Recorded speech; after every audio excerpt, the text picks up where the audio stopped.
relatório de culto de Westminster, um dos documentos da Igreja Presbiteriana no Brasil, ele nos convoca, ou ele nos exorta, melhor dizendo, a orar, interceder pela proteção de Israel, pela conversão de Israel e orar para que Israel seja protegido de todos os ataques.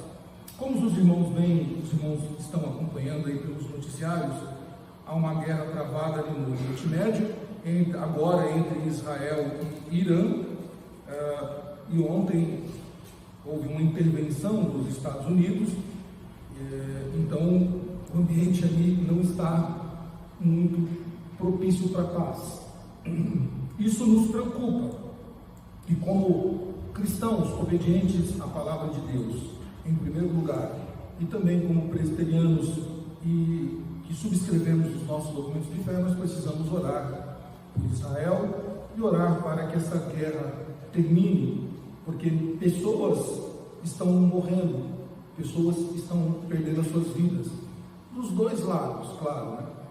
Então nós vamos orar pela paz ali no Oriente Médio, pedindo a Deus que intervenha e também que o Senhor proteja Israel, o povo da aliança. Vamos orar?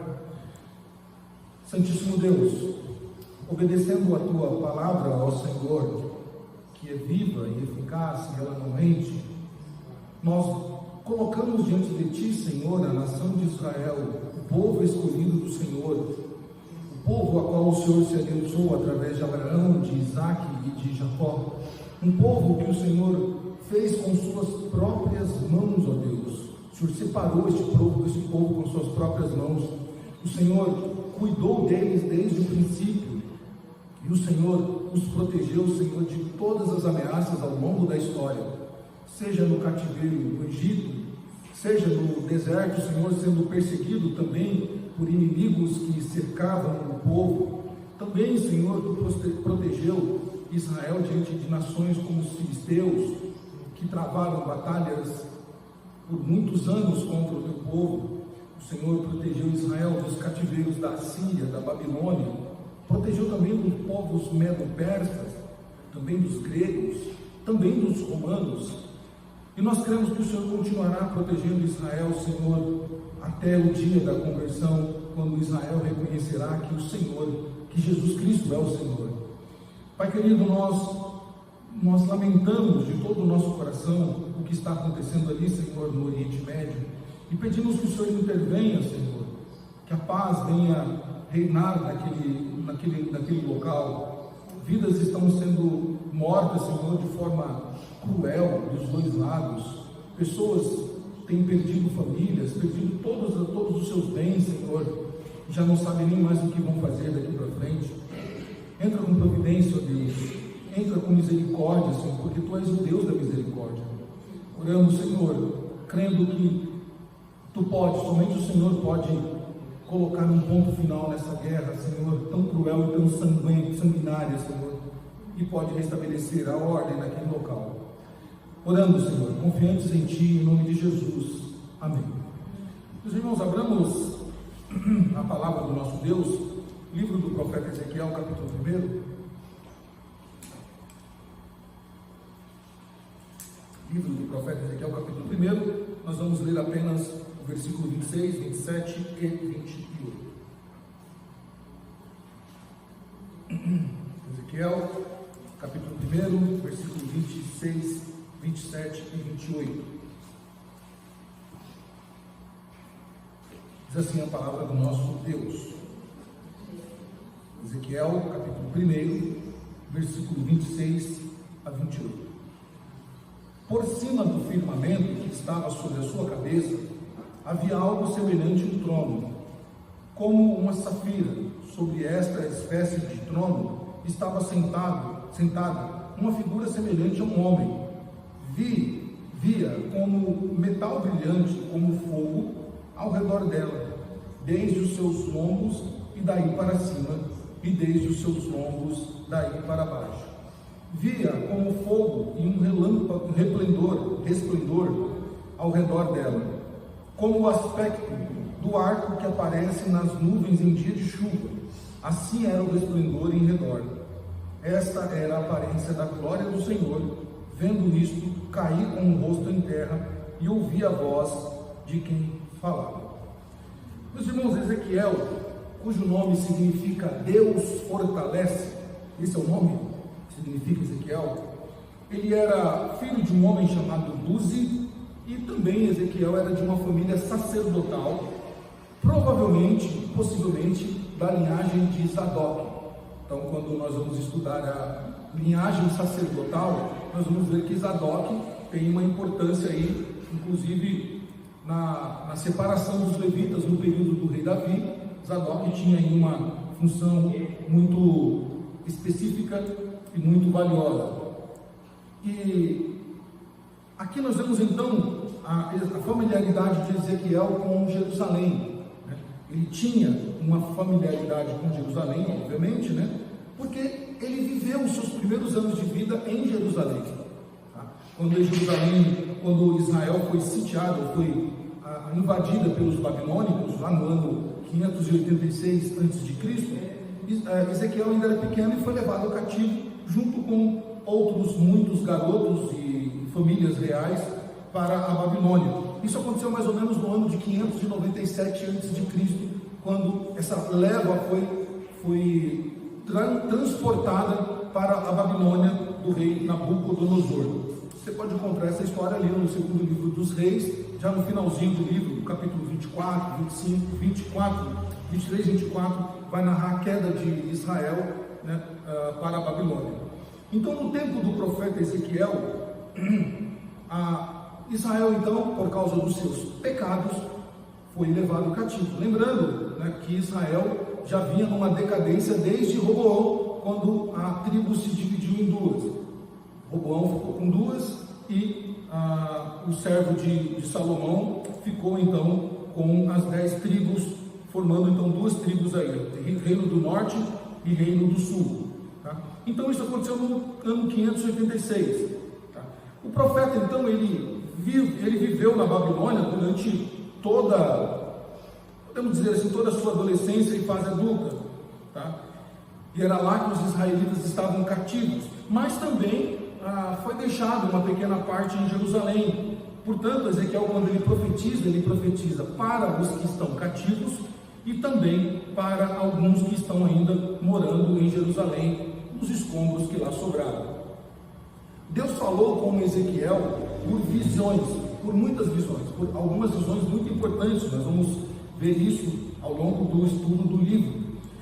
E essas visões, elas Deus mostrara a Ezequiel para algumas coisas específicas. Primeiro, relatar o pecado do povo e principalmente relatar que, embora aquele povo estava sofrendo, Deus não estava alheio ao sofrimento, Deus não estava distante do povo. Então, por isso Deus se manifesta em visões ao profeta Ezequiel, mostrando então que a manifestação da glória de Deus em sua majestade, sendo Deus o Senhor de Israel, era indescritível e ninguém poderia descrever este Deus, ninguém poderia descrever a magnitude e a grandeza deste Deus. No entanto, essa visão que Ezequiel tem aqui no capítulo 1, ela já acontece no exílio. Se vocês forem ver aí no página um pouquinho mais atrás aí, Ezequiel ele tem uma visão que ela se divide em algumas partes. A primeira parte dessa visão, Ezequiel ele vê 4 querubins, um formato aqui, numa descrição totalmente alegórica, totalmente figurada. Depois Ezequiel ele tem uma visão de 4 rodas que vão girando um em torno da outra também, de uma forma simbólica, figurada. E então Ezequiel, nessa primeira parte do capítulo, terceira parte do capítulo 1, Ezequiel tem uma visão da glória de Deus, E aqui nós temos um problema nesse texto aqui. Bom, sendo Deus, um Deus grandioso, um Deus maravilhoso, um Deus que é impossível descrever a sua realeza, o povo via esse Deus distante deles. Por quê? Se esse Deus então é um Deus de aliança, se esse é um Deus zeloso, um Deus bom, por que então que nós estamos sofrendo? Por que nós estamos cativos? Porque parecia para o povo de Israel que Deus estava tão distante, que não se lembrara mais das promessas feitas a Abraão, Isaque e Jacó. E então eles poderiam se perguntar uns aos outros: se Deus é tão glorioso, por que estamos no cativeiro? Onde está então a presença dele? Onde está a sua presença no meio do nosso sofrimento? E talvez, meus irmãos, essa seja uma pergunta minha e sua também, diante dos nossos sofrimentos. Talvez em algum momento nós nos perguntamos a Deus, onde o Senhor está? Que eu estou sofrendo, eu estou padecendo, e eu não vejo a tua presença em minha vida. Eu não vejo a tua presença na minha casa. Eu não vejo o Senhor agindo ao meu favor. Talvez nós já nos perguntamos isso em algum momento, seja por uma enfermidade, seja por causa de relacionamentos, dos mais diversos aí, seja por causa de perdas nas áreas da nossa vida, seja por esfriamento mesmo, ou falta de motivação. Talvez nós nos perguntamos isso, onde está o Senhor? A filha de Billy Graham, se não me falha a memória, quando houve aquele atentado às Torres Gêmeas nos Estados Unidos, que caiu as duas torres, então muitos céticos diziam: por que os Estados Unidos têm que clamar a Deus? Onde é que estava Deus quando as torres foram atacadas pelos aviões a mando do Islã? E ficaram questionando então essa moça, ela disse: Deus estava aonde ele sempre esteve, assentado no seu trono. A pergunta é: onde estávamos nós quando tudo estava bem, quando a nossa nação estava prosperando, estava bem? Onde é que estávamos nós? E ela descreve: estávamos nas baladas bebendo e usando drogas, estávamos desperdiçando as nossas vidas com coisas fúteis e se esquecendo de Deus, e deixamos Deus de lado. Mas no momento de sofrimento, Deus estava no mesmo local que ele sempre esteve, no seu trono, observando tudo e governando todas as coisas.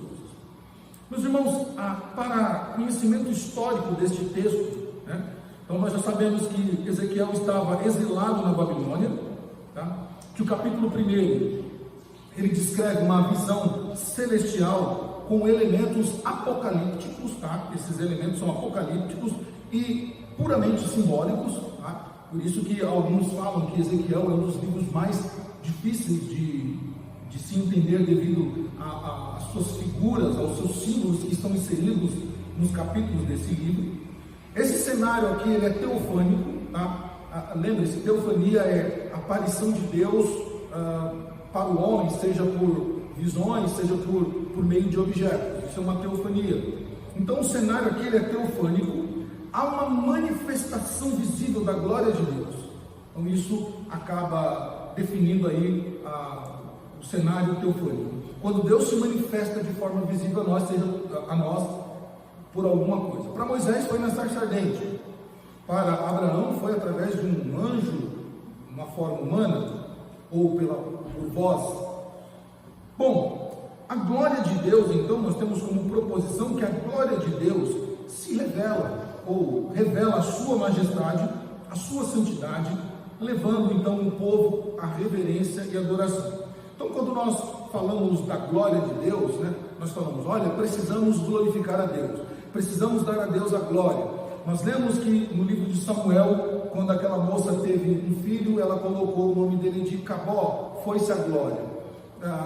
Isaías vai dizer que Deus não reparte a sua glória com ninguém. O próprio Isaías diz que ele viu a glória de Deus, os anjos celebrando e cantando, e viu a glória de Deus. Então, a palavra, ou termo, ou a frase, a expressão glória, ela aparece na Bíblia de diversas maneiras, e o contexto vai definir aquilo. Mas, geralmente, em via de regra, a glória de Deus, ela manifesta, ela significa a majestade de Deus, a sua santidade, a sua beleza, a honra que é devida ao Senhor, e deve conduzir quem glorifica a Deus à reverência e adoração. Bom, olhando então para o que nós lemos, depois dessas informações prévias, de que há um cativeiro aqui, Ezequiel está no cativeiro profetizando para o povo que está cativo, que está sem esperança, desiludido, está desamparado, está achando que Deus não olha mais para eles, mas também está profetizando para um pouco do povo que ficou em Jerusalém, diante dos escombros, o templo destruído, os muros abaixo, também sem esperança, também desconsolados, também envergonhados, porque é grande Israel, que já foi grande, temido pelas nações, que encantou uma rainha com a sua beleza, com a sua majestade transmitida pelo rei Salomão. Agora Israel era apenas pó, era apenas entulho, era apenas bloco em cima de bloco, não era ninguém mais. Israel foi-se a glória de Israel novamente. Esse era o cenário. Então eu quero que você entenda que o cenário aqui era caótico, era um cenário de destruição total, físico, do templo e da cidade, da grande cidade de Jerusalém. Mas o povo também estava destruído, o seu orgulho, porque Israel se orgulhava de ser o povo de Deus. Israel se orgulhava do templo. Israel se orgulhava da grande fortaleza que era a Jerusalém, do ano 586. Eles se orgulhavam de ser vencedores, de ter um exército forte. Quando eles são cativos, então o que acontece? Eles são humilhados. E então eles entram num cenário de humilhação, e agora parece que Deus já não é mais com esse povo. Isso parece a nossa história. Muitas vezes nós nos orgulhamos, porque nós somos crentes, porque fazemos parte de uma igreja, porque Deus é conosco, porque já fomos abençoados por Deus de diversas maneiras, mas basta vir uma provação, basta algo que eu e você programamos, que não aconteça conforme a nossa programação, então nós fazemos o quê? Nós já nos sentimos ninguém, já nos sentimos desprezados por Deus, já começamos a duvidar mesmo, se vale a pena ser crente, se vale a pena ser um homem ou uma mulher religioso, e então o cenário nosso começa a ficar um pouco caótico. Mas Ezequiel, nestes 3 versículos apenas, nos ensina algumas coisas muito importantes para a nossa vida, meus irmãos. Primeiro, versículo 26, Ezequiel nos ensina algo glorioso, quando ele então narra, dizendo que por cima ele via, dentro dessa visão dele, ele via por cima do firmamento, firmamento falando da terra, estava um arco sobre a sua cabeça, tá? E havia algo semelhante a um trono, como safira. Sobre esta espécie de trono estava sentado uma figura semelhante ao homem. Se você voltar alguns versículos atrás, Ezequiel está continuando a visão que ele tem das 4 rodas, tá? A partir do versículo 15. Então aqui nós vemos, meus irmãos, Ezequiel mostrando a soberania de Deus. Ezequiel está dizendo para aquele povo que está cativo: Deus é soberano. Então essa descrição do trono sobre o firmamento, mostra então que Deus ele é soberano, que ninguém está acima dele, nem mesmo o grande e temido Nabucodonosor. E aqui Ezequiel vê a figura de alguém que está sentado no trono, tá? Quem é esse alguém que está sentado no trono? Ele começa então a descrever, tá, essa pessoa que está sentada no trono. Quando nós vamos lá para Apocalipse, nós vemos na liturgia, olha que interessante, porque João descreve essa pessoa que está sentada no trono. Capítulo 4, olha só o que ele diz: depois dessas coisas olhei, e eis não somente uma porta aberta no céu, como também a primeira voz que eu vi, como voz de trombeta, que falava comigo, dizendo: sobe aqui, e te mostrarei o que deve acontecer depois dessas coisas. E imediatamente me achei no espírito, e eis armado no céu um trono, e no trono alguém sentado. Olha aqui, a mesma visão de Ezequiel. E como é essa pessoa? Quem é essa pessoa? Quais as indicações que se tem dessa pessoa para que saibamos quem é? E esse que se assentava, ou se achava sentado, era semelhante no aspecto à pedra de jaspe, a sardônio, e ao redor do trono, tinha um arco semelhante ao aspecto da esmeralda. Vejam, é a mesma situação de Ezequiel aqui, que Ezequiel está tendo no versículo 26. Ele vê alguém assentado no trono. Este alguém tem também uma imagem, como de safira, sobre uma espécie, né? No trono está cercado como uma espécie de safira. Então isso aponta para alguém. Esse alguém que está sentado no trono é tão somente Jesus Cristo, o nosso Senhor, tá? Este aqui está sentado no trono. O trono, meus irmãos, aqui é um símbolo de autoridade, de poder, de domínio, de controle absoluto, tá? E os reis precisavam entender isso.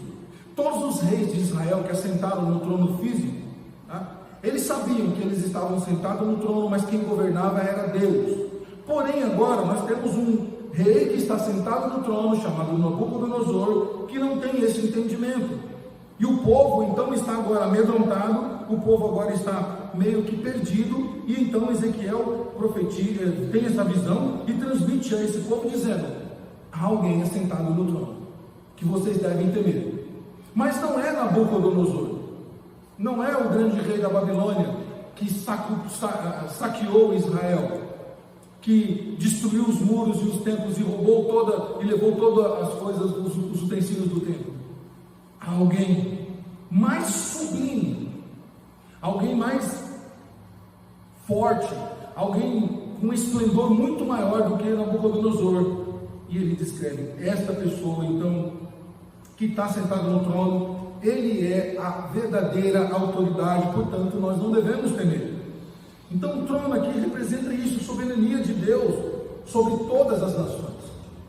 Agora Israel não precisava temer, porque o rei que estava sentado no trono, que comanda todas as nações, inclusive a Babilônia, iria, né, conforme o próprio Jeremias havia profetizado, iria no tempo devido resgatar Israel.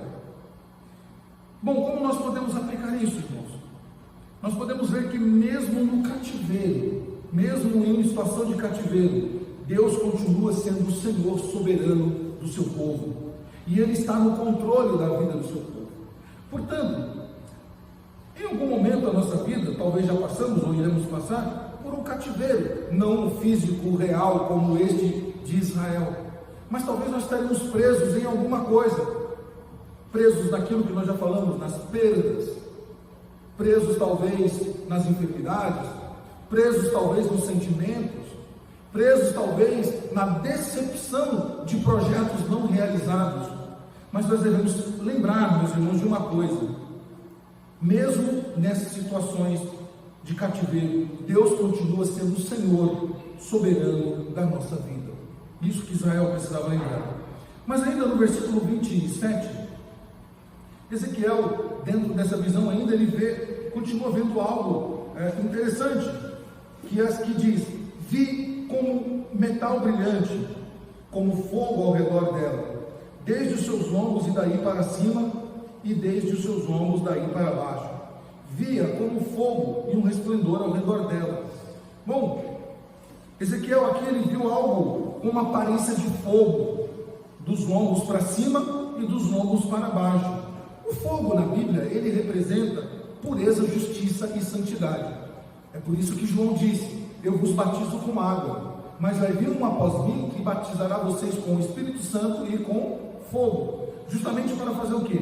Nos purificar, né? E nos trazer então santidade diante de Deus. O fogo é quem vai fazer com que as obras, quando chegarmos diante de Deus, as obras serão lançadas no fogo para fazer o quê? Para purificar. Aquilo que for palha vai queimar e vai se perder, mas aquilo que tiver valor vai ser purificado, vai passar pela prova do fogo. Com isso, meus irmãos, Ezequiel está querendo dizer para aquele povo que está numa situação de opróbrio, numa situação de vexame, ele está querendo dizer que Deus é inatingível na sua santidade, na sua majestade. Quando ele vê aquela figura que é de fogo, né? E aí os mais jovens vão lembrar do motoqueiro fantasma, né? Calma lá com as imaginações, mas é alguém que brilha, alguém que, e Ezequiel está vendo alguém brilhando como se fosse fogo mesmo, da cintura para cima e da cintura para baixo, alguém que estava todo em chamas. Essa visão que ele tem, mostrando ali, Deus mostrando a Ezequiel que o ser que ele está vendo sentado no trono é puramente santo, é totalmente santo, tá? E a sua santidade e majestade ninguém pode igualar. Não tem como igualar, nem mesmo o temível Nabucodonosor. Isso, meus irmãos, nos leva a reconhecer o quê? Que somos pequenos diante da grandeza e santidade desse Deus. E se nós somos pequenos, como de fato somos, então, nesses momentos de turbulência, nesses momentos de situação adversa da nossa vida, nós não temos que temer. Por que nós não temos que temer? Porque aquilo que não depende de nós, depende de Deus. E se depende de Deus, está tudo tranquilo, está tudo bem. Porque Ele é poderoso para reverter qualquer situação. Ele é poderoso para nos tirar do cativeiro. Ele é poderoso para mudar a nossa situação. Não importa qual seja ela, Israel precisava confiar em Deus. Israel precisava voltar-se para Deus e lembrar do que esse Deus já tinha feito por eles, livrado de muitos inimigos, provido a eles tudo aquilo que eles precisavam, e ter pego aquele povo, que era um povo pequenininho, um povo fraco, um povo ainda sem habilidades, e ter transformado aquele povo numa grande nação, em uma nação forte e próspera. Mas Ezequiel ainda, dentro da sua visão, ele continua no último verso 28, dentro dessa visão do trono, e desse alguém que está sentado no trono, ele vê algo interessante. Ele vê dentro do trono, como um aspecto de arco que aparece no dia de chuva. Assim era o resplendor em redor. E esta era a aparência da glória do Senhor. Vendo isto, caí com o rosto em terra e ouvi a voz que falava comigo. Então, o que ele vê aqui agora? Ele vê o arco de Deus.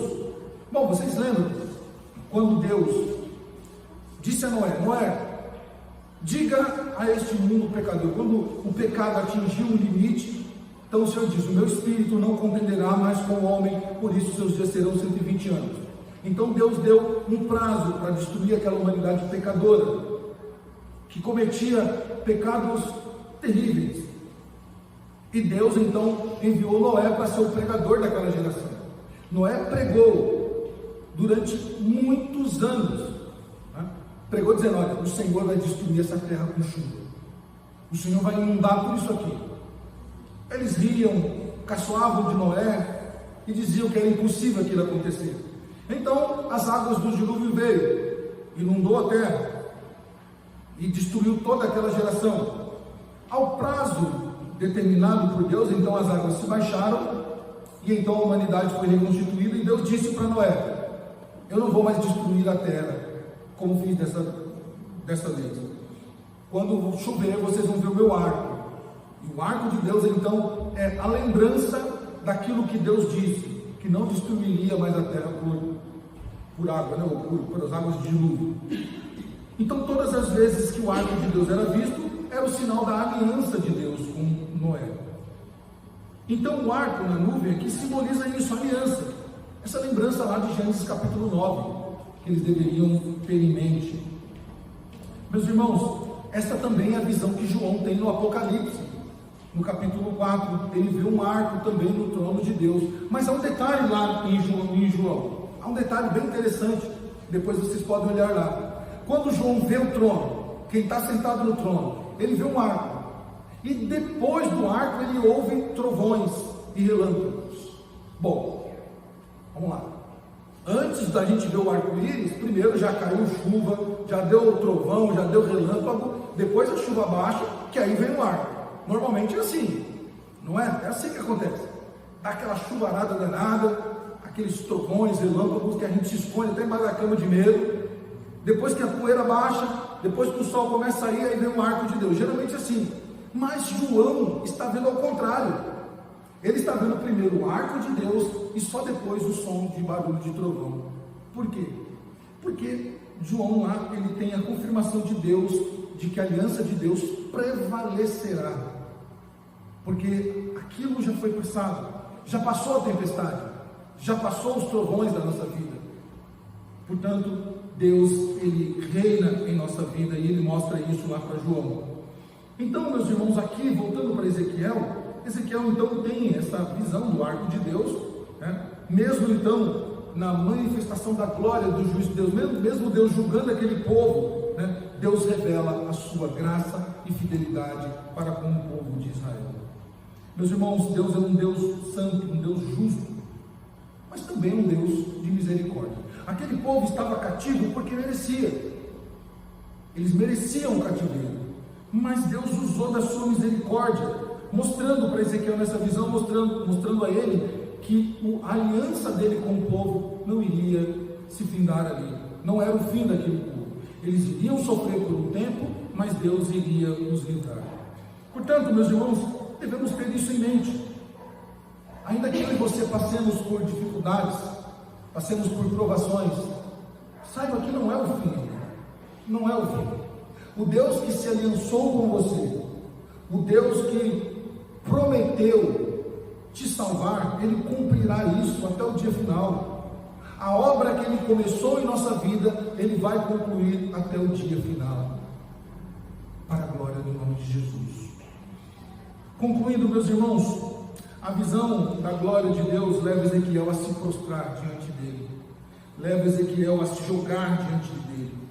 Isso é uma resposta natural, é uma resposta natural do ser humano diante da grandeza de Deus, porque é a mesma coisa que acontece com Isaías e é a mesma coisa que acontece com João. Quando Isaías, lá no capítulo 6, Isaías ele tem uma visão semelhante a esta. Isaías ele começa dizendo assim, no capítulo 6: no ano da morte do rei Uzias, eu vi o Senhor assentado sobre um alto e sublime trono. Olha, Isaías está olhando para o céu, ele tem uma visão, e ele vê então o Senhor assentado no alto e sublime trono, e as abas das suas vestes enchiam o templo. Serafins estavam por cima dele, cada um tinha 6 asas, com 2 cobriam o rosto, com 2 cobriam os pés, e com 2 voavam. A mesma semelhança que Ezequiel está tendo aqui dos querubins e dos anjos. E clamavam uns para os outros: santo, santo, santo é o Senhor dos exércitos, e toda a terra está cheia da sua glória. E então, quando Isaías vê isso, olha a expressão de Isaías: ai de mim, estou perdido, porque sou um homem de lábios impuros e habito no meio de um povo de impuros lábios, e os meus olhos viram o Rei, o Senhor dos exércitos. Então veja, João, quando olha para isso, João também se lança aos pés do Senhor. Ezequiel também se lança aos pés do Senhor. Meus irmãos, quando Deus revela a sua glória a nós, a nossa ação não é outra senão nos lançarmos diante dele, senão nos prostrarmos diante dele. Isso nos aponta para desafios que eu e você temos que ter em nossa vida, na nossa caminhada, na nossa jornada aqui na terra. Sempre que Deus manifesta a sua glória, Ele nos convida, Ele nos desafia para que eu e você nos reverenciemos a Ele, para que nós o adoremos como Deus e confiemos no seu caráter santo, justo e reto, sabendo que Ele é um Deus santo e um Deus soberano e gracioso. Portanto, quando nós estivermos em situações adversas na nossa vida, Deus manifestará a sua glória, para nos lembrar de que nós somos o povo dele, escolhido por Deus, chamados por Ele, separados por Ele para um propósito específico dele, que é nos salvar. Portanto, irmãos, em qualquer momento de dificuldade, lembre-se, Deus continua sendo o seu Deus. Deus continua sentado no trono, governando a minha e a sua vida. Ele não perdeu o controle da sua vida. Talvez em algum momento você se perdeu em pensamentos achando que Deus não está no controle. Talvez que Deus não esteja olhando para o seu caso. Mas saiba nesta noite, Deus não se esqueceu de você. Deus não deixou os seus problemas e as suas situações de lado, porque Ele continua no trono. E Ele tem um tempo para o seu sofrimento. Ele tem um tempo para a sua dificuldade. Ele tem um tempo para que essa situação mude o estado dela. Enquanto isso não acontece, glorifique a Deus, dê a honra a Ele, o louve, porque Ele é bom e Ele é um Deus que não rompe a sua aliança conosco. diante da glória de Deus, meus irmãos, qual será a nossa resposta no momento de lamentação e dor? Indiferença para com Deus? Dizendo, já que Deus não interveio na minha causa, Ele não me ama, então eu vou viver minha vida. Vou viver minha vida como outro qualquer. De que me vale a pena temer a Deus, se eu também sofro como os outros? Se eu também passo perrengues como os outros? Essa será a nossa situação? Ou nós nos reverenciamos diante dele? Ou vamos ter reverência diante dele? E transformação de vida. O que Deus queria do povo de Israel? Que eles mudassem o seu pensamento. Que eles mudassem principalmente o seu coração. Que é o nosso próximo assunto no domingo que vem. O que Deus quer que o povo mudasse? O seu coração. Deus queria que eles mudassem, tirassem o coração pecaminoso e tivessem um coração totalmente voltado para Deus. É isso que Deus espera de nós nos momentos de dificuldade. E quando passarmos por isso, saiba, a glória do Senhor estará sobre nós para nos lembrar do caráter de Deus e da sua fidelidade. Vamos orar?